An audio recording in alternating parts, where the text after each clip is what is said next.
WCCO, John Hines with you on this Tuesday morning.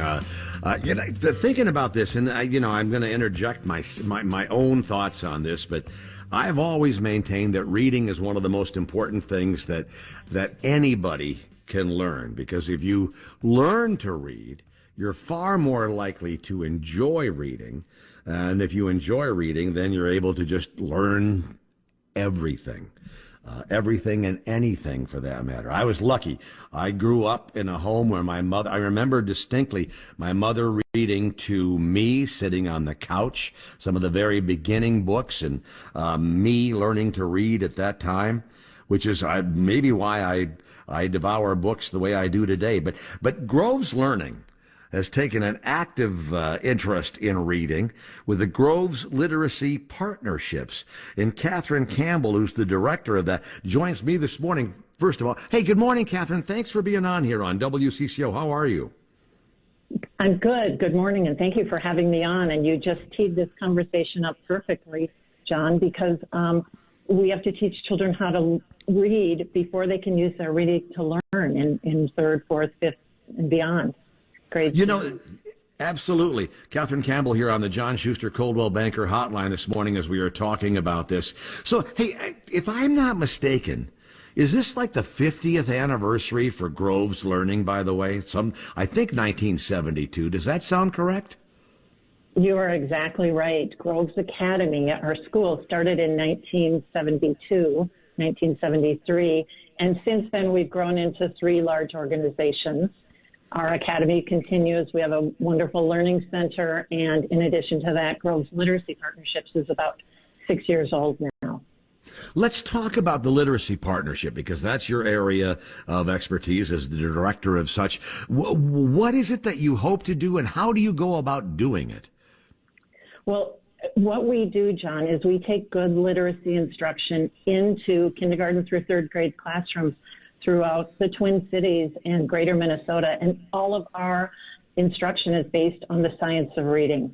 So it's cognitive lab science rather than kind of theoretical what sounds like it might work. It's studied instruction on how children learn to read, how their brains work while they're reading. We also bring explicit and systematic literacy instruction in a curriculum based on the Minnesota standards. So it's those foundational reading skills. Children are learning how to read the words on the page and how to spell those words that they need when they write compositions. And what we do is we also incorporate data collection. We ask our teachers to collect data on their students. And as soon as a student starts to struggle, we say, what can we do to help this child? And they'll get small group instruction right from their classroom teacher. They might, if they need more help, they might get an intervention teacher that's giving them some additional support. So we wrap all of that into a program in any of these buildings that we're going into. And we're currently in 65 schools. Yeah, that was going to be my next question, because the schools have to be willing to embrace this and to have you participate with them. I think I read something like 440 classrooms, so that's across the 65 schools. And again, you said kindergarten through third grade, but you continue to expand, and you hope to continue to expand this program. We really do. Right now, we're more than 8,000 students are benefiting from this program, and we're hoping to get to 80 schools by next year and 500 classrooms in Minnesota. We have a lot of new schools coming on board next year, but we're still adding a few more schools. So I'd love to talk to anybody out there, any listeners that might be interested in learning more about our programming. Because, I'm guessing, you don't have to be the educator on site to be able to participate, to be able to bring this to the classroom. There are others who can assist with all of that. Am I correct in assuming that? You are correct in assuming that. Sometimes parents will bring a new school to us. Sometimes a philanthropic partner will bring a school to us.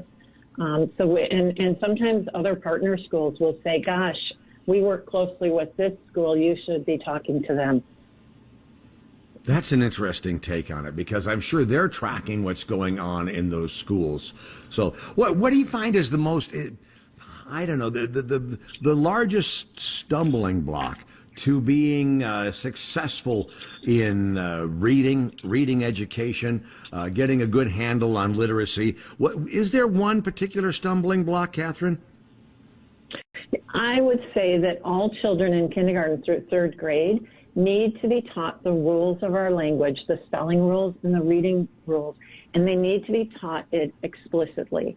And they need to learn that they have to pay attention to every sound in a word and move through this scope and sequence of skills that we call Minnesota State Standards, and start at the beginning and learn how to read smaller words and then read larger words and then move on to multisyllabic words. So it's very systematic and explicit.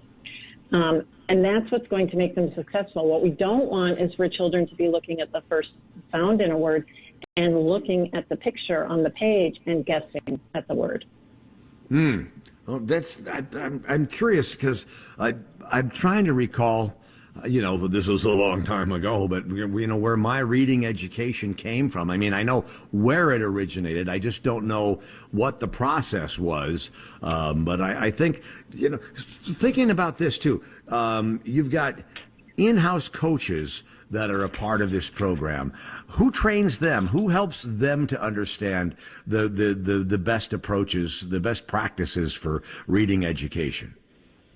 We do have what we call in-house coaches or school coaches. In fact, today at Groves, we're hosting a celebration and a training for all of our what we call in-house coaches. Those are the coaches that have been trained in the building. When a school partners with us, it's really about a 3-year program. The first 2 years, we send a Groves coach into that building every single week.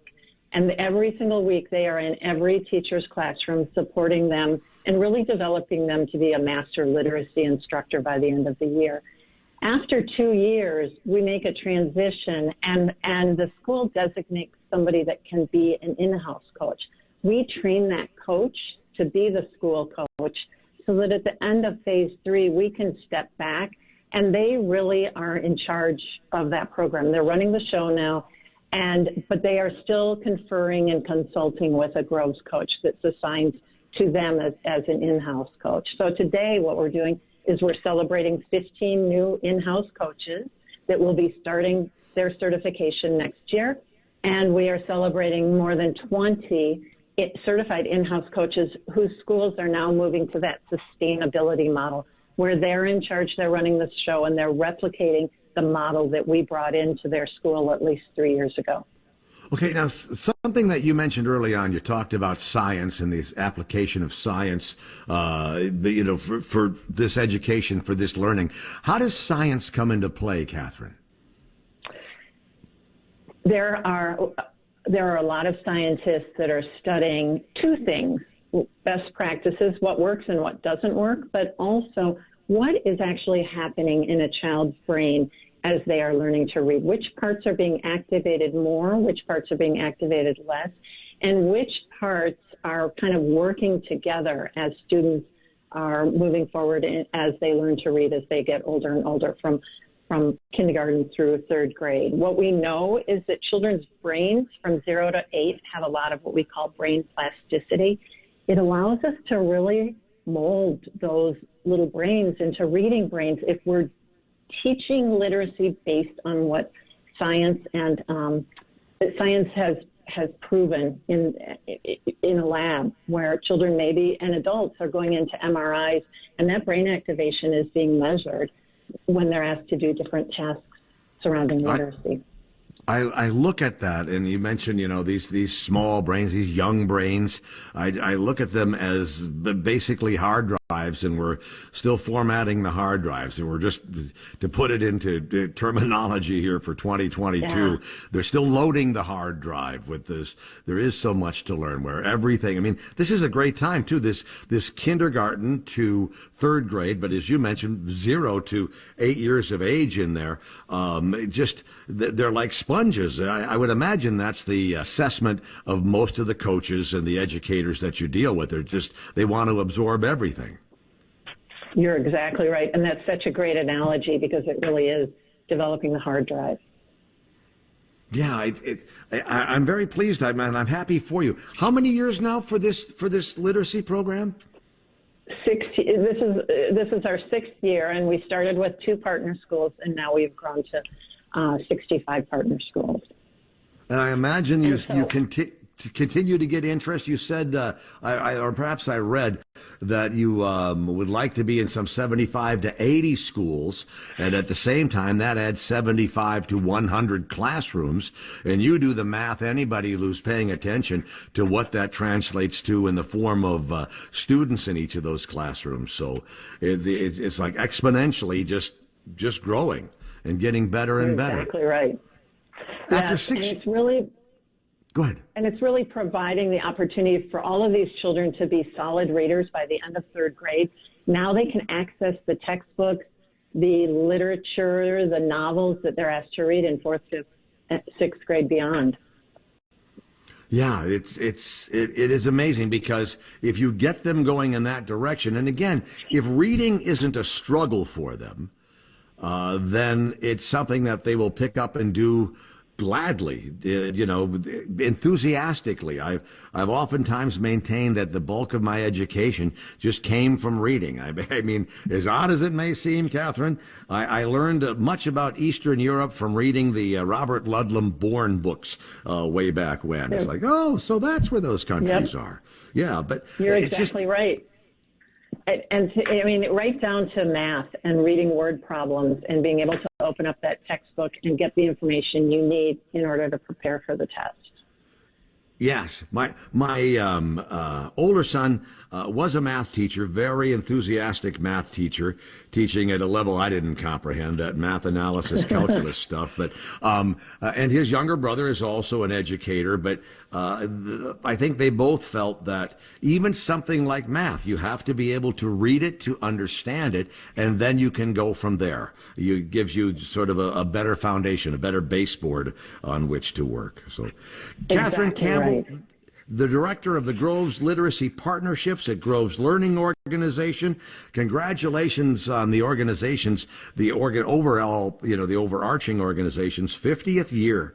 Pretty darned impressive, from Groves Academy to where you are today, and the various aspects, the offshoots from all of that. Thanks for sharing it with us here, and we'll look forward to learning more about these. Hey, quick, Katharine, before I let you go, when you look back on this, some of these students now after 6 years, do you track and see where their progress may be today?